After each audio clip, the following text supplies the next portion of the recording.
ओम नमः शिवाय।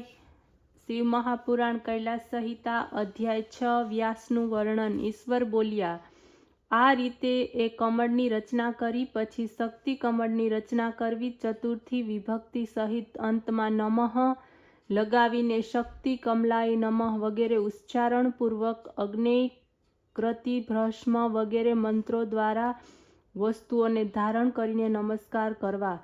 પછી બહારની તરફ ત્રિકોણ વૃત્ત ક્રમની 4 અસ્ત્ર પ્રમાણ કરી ઓમ અર્ચન મંત્રથી પીઠને ધારણ કરીને શંખની પૂજા કરવી। પ્રણવથી શુદ્ધ સુગંધિત જળથી 7 વાર ગંધ પુષ્પાદિથી ઓમની પૂજા કરવી। ધેનુ મુદ્રાનું પ્રદર્શન કરવું, પછી શંખ મુદ્રા પ્રગટ કરવી।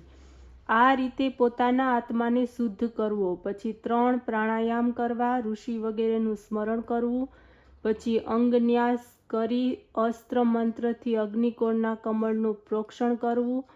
શ્વેત વસ્તુઓથી જ આ દક્ષિણ કમળને પૂજવું। આ રીતે એની ઉપર, નીચે અને ચારે બાજુએ પૂજા કરવી। પછીથી સૌર નામના યોગપીઠનું પૂજન કરવું અને સિંહાસનના ઉપર મૂળ મંત્રથી મૂલાધારમાં પ્રાણ રોકી આસનથી બેસી પિંગલા નાડીના પ્રવાહથી શક્તિને ઉપર ઉઠાવવી।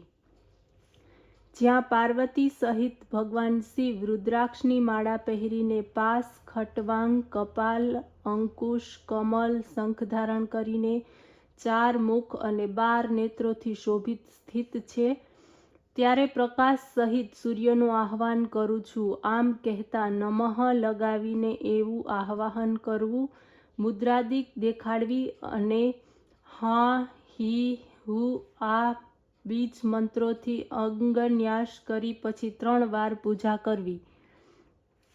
હે મહેશ્વરી પદ્મા, કેસરોમાં અને શયે અંગોમાં અગ્નિ, ઈશ્વર, રાક્ષસ અને વાયુ વગેરેની 4 મૂર્તિઓની આવરણ પૂજા કરવી। પૂર્વથી માંડીને ઉત્તર સુધી કમળ દળનો મૂળથી આદિત્ય, ભાસ્કર, ભાનુ અને રવિ આ 4 નામથી સૂર્ય, બ્રહ્મા, વિષ્ણુ, મહેશ, ઈશાનની 3જા આવરણમાં પૂજા કરવી। આ પ્રમાણે ભસ્મ ધારણ કરી શિવ ભક્તિને માટે અંગન્યાસ કરવા, નમ્રતાપૂર્વક મેરુની પંચોપચાર પૂજા કરવી।